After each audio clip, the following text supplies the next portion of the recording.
आज हम पढ़ने जा रहे क्लास 11 का हिस्ट्री का चैप्टर जिसका नाम है चेंजिंग कल्चरल ट्रेडिशन।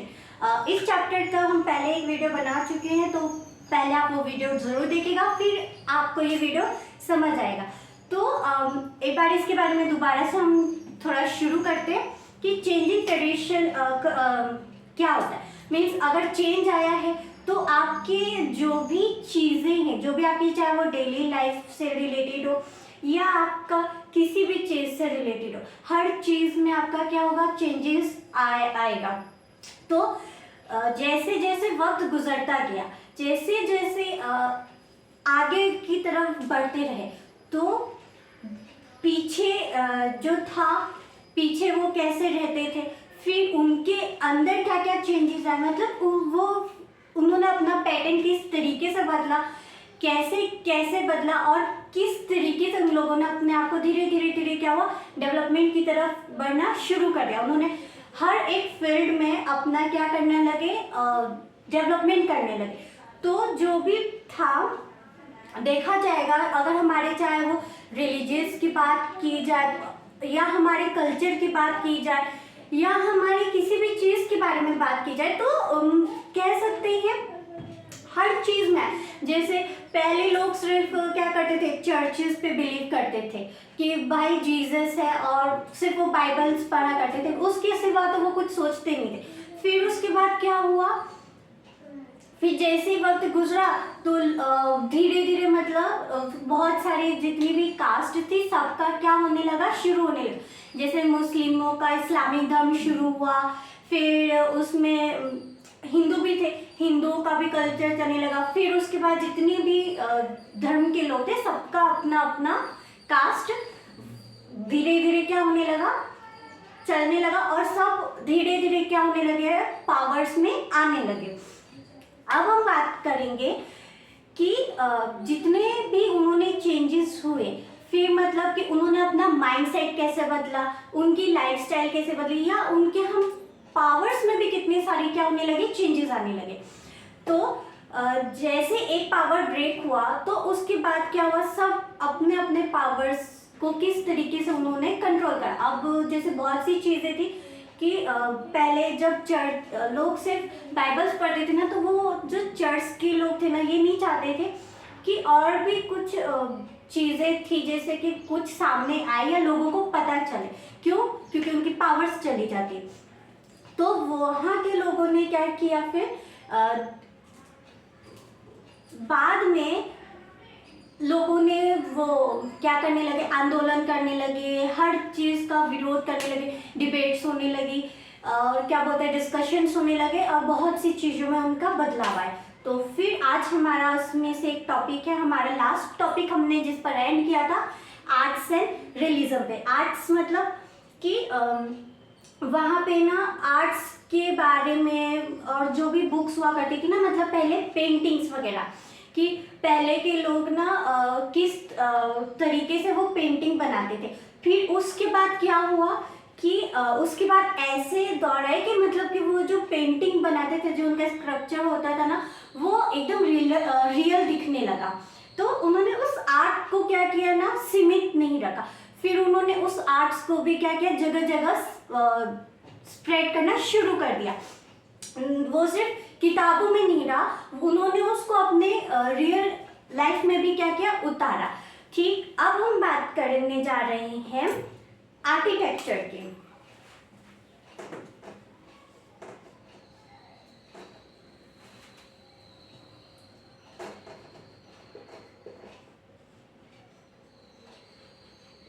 अब इसमें क्या था, आर्किटेक्चर में आप बोल सकते हैं ये अराउंड, इसमें चेंजेस हुए थे 15 सेंचुरीज में अराउंड, इनका वो हुआ था, मतलब क्या होता है, डेवलपमेंट ऐसे बोल सकते हैं, मान के चलो ज़्यादा शुरू होने लगे थे। क्योंकि जब 1447 में जब पॉलिटिकल पावर, मतलब उनकी जो चर्च की जो पावर थी ना, वो जब क्या होने लगी थी, उनका एंड हो गया था और दूसरे पॉलिटिकल पावर में आए थे, तब उसके बाद क्या हुआ, उनके आर्किटेक्चर में भी क्या होने लगे, चेंजेस होने लगे।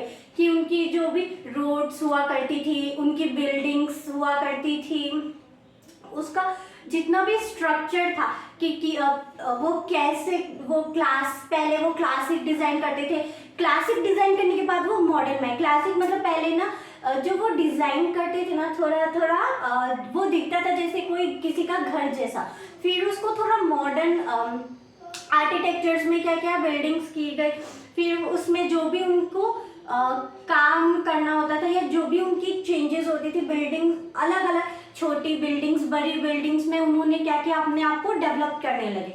तो यहाँ पे एक वो उनका क्या हुआ, चेंज आया। चेंज आना क्या हो गया, उनका शुरू हो गया। पहले लोगों का मकान मतलब बोल सकते थे कच्चा, इतना स्ट्रांग उनकी बिल्डिंग्स नहीं हुआ करती थी। उसके बाद उनकी बिल्डिंग्स क्या होने लगी, उनके हाउस, रोड्स, ट्रांसपोर्ट, हर चीज को क्या हो गया, उनका स्ट्रांग होने लगा। अब हम बात करेंगे द फर्स्ट प्रिंटेड बुक की। अब जाहिर सी बात है कि प्रिंटिंग में भी तो चेंज आया होगा, ठीक है। तो फर्स्ट प्रिंटिंग बुक्स में क्या चेंजेस आए, जो भी पहले के लोग हुआ करते थे ना, तो पहले के लोग इस पे नोट्स वो कोई कॉपी खुद की वो बनाते थे, मतलब ठीक है। फिर उसको क्या करते थे, जो भी वो लिखते थे वो हैंड रिटन हुआ करता था, वो क्या होता था, वो प्रिंटेड नहीं हुआ करता था। उसके बाद क्या चेंज आएगी, वो जितना टाइम बुक्स को लिखने में लगाते थे तब प्रिंटिंग में उतना टाइम क्या होने लगे, उनकी कॉपीज प्रिंट होने लगे। मतलब उन्होंने मान के चलो कि 150 कॉपीज उन्होंने प्रिंट किया था। जितना समय उन्होंने हैंड रिटन में दिया उतना ही समय उनको किस में लगा, प्रिंट में लगा। पर क्या हुआ, हैंड से ज्यादा उनको प्रिंटिंग में काम करना क्या पड़ा, आसान पड़ा, और हैंड में उससे भी ज्यादा टाइम लगता था। तो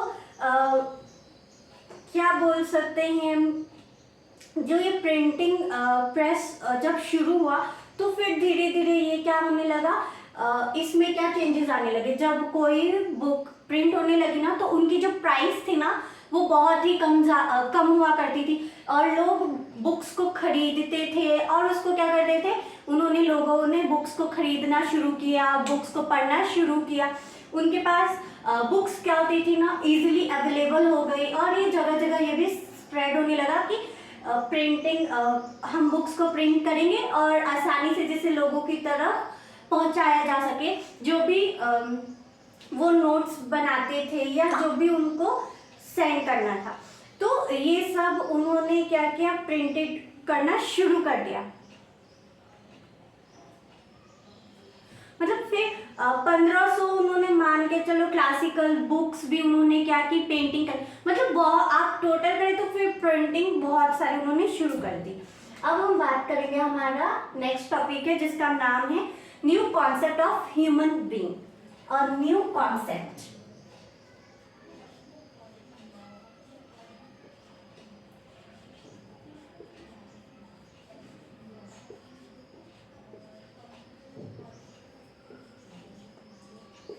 इसमें ना ये बात क्यों बोली गई कि कॉन्सेप्ट आया, न्यू कॉन्सेप्ट आया ह्यूमन बीइंग्स का, क्यों? क्योंकि ना जब कोई लोग पावर में थे ना तो वो अपने आप को क्या समझते थे कि राजा महाराजा, मैं ही उनके ऊपर क्या करूंगा, राज करूंगा। उनको एक तरीके से अपने में गुलाम बना देते थे। जो मैं बोलूंगा वो सिर्फ तुम ऑर्डर फॉलो करोगे और तुम्हें कुछ ज्यादा अपना दिमाग लगाने की जरूरत नहीं है, मुझे तुम्हारी राय की जरूरत नहीं है, मेरे इंस्ट्रक्शन को तुम फॉलो करो। तो लोग क्या करते थे, फिर जो भी उनको बोला जाता था, मतलब चाहे उनकी मंजूरी हो या ना हो, उनसे वो काम करवाया जाता था। तो उसके बाद क्या आया, धीरे धीरे लोगों ने अपने आप को क्या करना, विरोध करना शुरू कर दिया। मतलब बाद में उन्होंने, मतलब वो जो बंधन थी, जो भी उनको बेड़ियां थी, उनको तोड़ के आगे बढ़े। वो बोलते भाई हम भी इंसान हैं, हमें भी दुखता है, हम कोई मशीन नहीं है कि दिन रात हम तुम्हारे काम करते। तो उसमें भी चेंजेस आने लगे, लोग विरोध करने लगे कि भाई मैं आवाज़ उठाने लगे, अपने लिए आवाज़ उठाने लगे, कि अपनी राइट्स की बात करने लगे कि मेरा राइट्स है, मेरी राइट्स है, मैं जिस मर्जी को चुनूँ, मैं बात करूँ, जिससे मर्जी बात करूँ, मेरी फ्रीडम है, मैं अपनी फ्रीडम खुद डिसाइड करूंगा, भाई कोई मुझे ये नहीं बताएगा कि तुमको क्या करना है। तो ये कॉन्सेप्ट वहां से आया, लोगों ने विरोध करना शुरू किया, अपने आप को सोचना शुरू किया और आगे बढ़ाना शुरू किया। तो ये कॉन्सेप्ट वहां से था। अब बात करेंगे एस्पिरेशन ऑफ वुमेन की।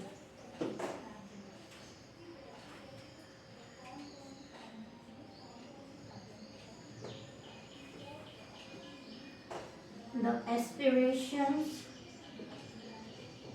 Of women. अब इसमें क्या था, ये भी वहां का सबसे इम्पोर्टेंट रोल और इसमें भी बहुत ही ज्यादा बदलाव आया। ये भी एक इम्पॉर्टेंट है, इस भाग को तो हम भूल नहीं सकते। क्यों? क्योंकि पहले के जो लोग थे ना, जो जेंट्स हुआ करते थे ना, वो बोलते थे कि लेडीज बाहर, उनका काम है घर पे खाना बनाना, बच्चों का ध्यान रखना, और उसके सिवा उनका कोई रोल नहीं है। ना उनको बुक्स लिखने की आज़ादी है, ना उनको पढ़ने की आज़ादी है। मतलब आप ये कह सकते हैं कि उनको ओवरऑल हर चीज़ में क्या कर दिया था, एक बांध के रख दिया था, रोक के रख दिया था। उनको कभी भी आगे नहीं बढ़ने दिया और ना ही उनको कभी अपनी तरह इक्वल रखा और ना ही उनको अपने कदम से कदम मिला के आगे बढ़ने लगे। वहां पे मेल ईगो क्या था, पहले ज्यादा हुआ करता था। तो वहीं पे उसके बाद उसमें क्या चेंजेस आए ना, कि जो कुछ फैमिलीज ऐसा एकदम सोचती थी ना, सिर्फ वुमेन्स का काम है बच्चों को समझाना, वहीं दूसरी ओर ये बदलाव आए गए कि बहुत सारी जो वुमेन्स थी ना, वो क्या करने लगी, अपने पति का साथ देने लगी, उनकी जॉब्स में उनकी मदद करने लगी। अगर उनके पति को किसी काम से दूसरे शहर जाना होता था तो वो उनका बिजनेस, जो भी वो बिजनेस करते थे, वो उनको क्या करती थी, हैंडल करती थी, उनको संभालती थी, अपने घर को भी संभालती थी, अपने बिजनेस को भी संभालती थी और आगे बढ़ती थी। तो वहीं ये देखा जाए कि जो औरतें ये सब काम करती थी, उनकी डेवलपमेंट क्या हुई, सबसे ज़्यादा हुई बजाय जिनको रोका गया था। तो उसके बाद क्या हुआ, उनमें भी चेंजेस आने लगे कि बोलते कि नहीं, हम भी ये काम कर सकते हैं। तो ये बदलाव आया कि वुमेन्स अब घर के भी काम करती है और बाहर के भी काम करती है, वो मल्टीपल टास्क करती है। और उसका क्या है, हर जगह का रोल क्या हो गया, अलग हो गया। जब वो बाहर रहती है तो बाहर के काम को देखते, जब वो घर पे रहती है तो वो एक तरीके का अपना घर का काम देखती है। तो वही मर्चेंट्स फैमिली में एक उन्होंने क्या किया, अपनी वाइफ को कुछ लोगों ने सपोर्ट किया कि तुम आगे बढ़ो और मैं तुम्हारे पीछे हूँ। इन केस अगर कोई ऐसी सिचुएशन आ गई, अगर उनके पास फाइनेंशियल प्रॉब्लम भी हुई, तो जो उनकी वाइफ हुआ करती थी, वो क्या कर सकती थी, पीछे से उनको सपोर्ट कर सकती थी, और उनको पढ़ाया लिखाया, हर चीज में फिर उनको क्या करने लगे, आगे बढ़ने दिया। तो यहाँ पे वो चेंजेस भी आए, जो कि आना बहुत ही ज़्यादा ज़रूरी था, और उनकी ये जो मानसिकता थी वो भी खत्म हुई धीरे धीरे जाके। अब लोगों ने बेटियों को भी पढ़ाना शुरू किया, उनको आगे बढ़ने का मौका दिया। अब हम बात करेंगे डिबेट्स विथ क्रिश्चियनिटी की।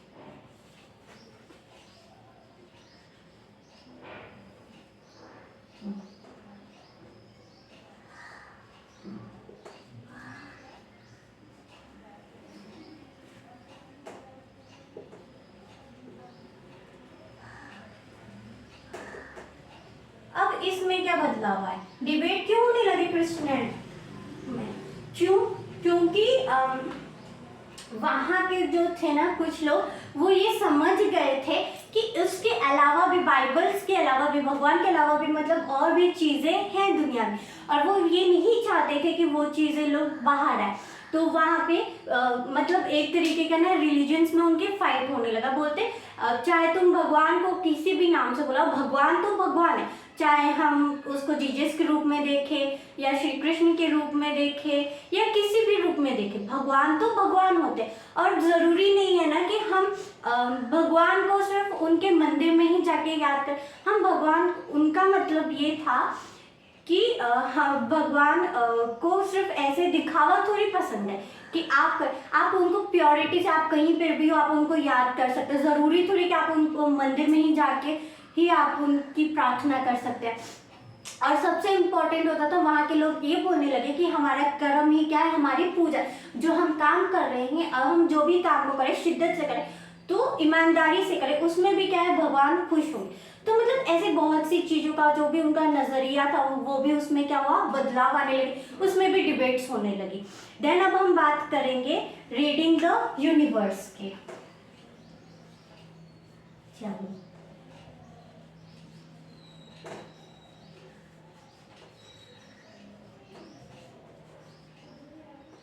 अब इसमें क्या चेंजेस आए, रीडिंग द यूनिवर्स मतलब अब लोगों ने यूनिवर्स के बारे में पढ़ना क्या किया, शुरू किया। जैसे पहले तो सिर्फ ये लोग थे कि बस भगवान है, ठीक है, वो कभी ना साइंस पे भरोसा नहीं करते थे।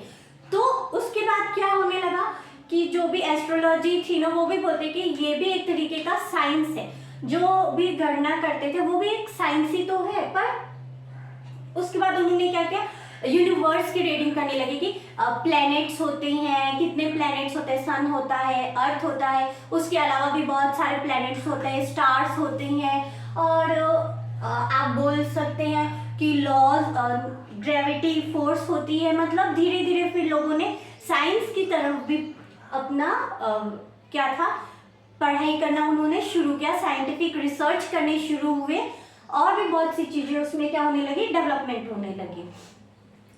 उसके बाद एक हमारा लास्ट और एक आखिरी टॉपिक आया,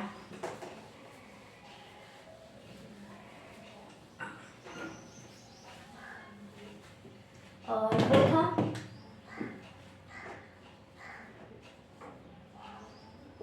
was the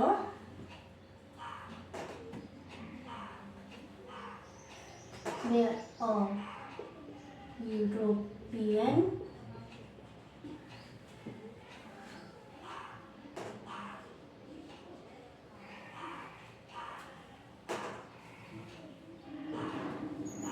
क्या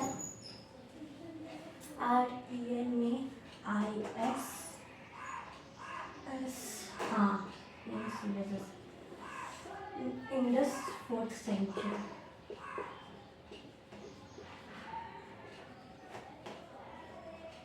अब इसमें क्या हुआ ना, रेजिस्टेंस मीन्स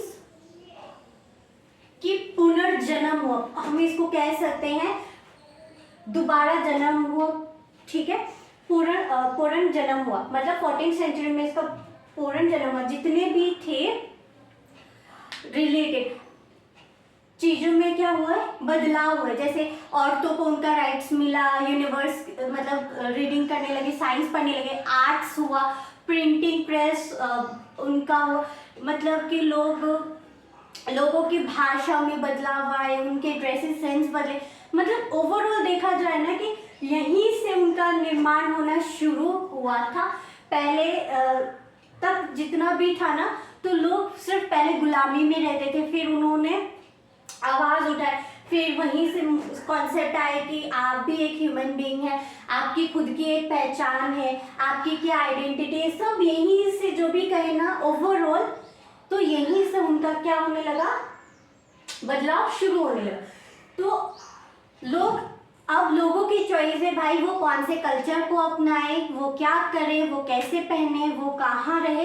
तो अब के टाइम पीरियड में इतने बदलाव आ गए कि लोग इतने काबिल हैं कि वो अपना ध्यान खुद रख सकते हैं। तो थैंक यू सो मच। मुझे लगता है आज का कॉन्सेप्ट आपको एकदम क्लियर होगा। अगर इस कॉन्सेप्ट में अगर आपको कोई डाउट है तो प्लीज़ आप मुझे कमेंट करके ज़रूर बताइएगा, और please like share and subscribe ज़रूर कीजिएगा, और अपने दोस्तों के भी साथ भेजिएगा जिनको अगर हिस्ट्री थोड़ी डिफिकल्ट लगती है तो वो आसानी से इन कॉन्सेप्ट को समझ सके। So thank you so much.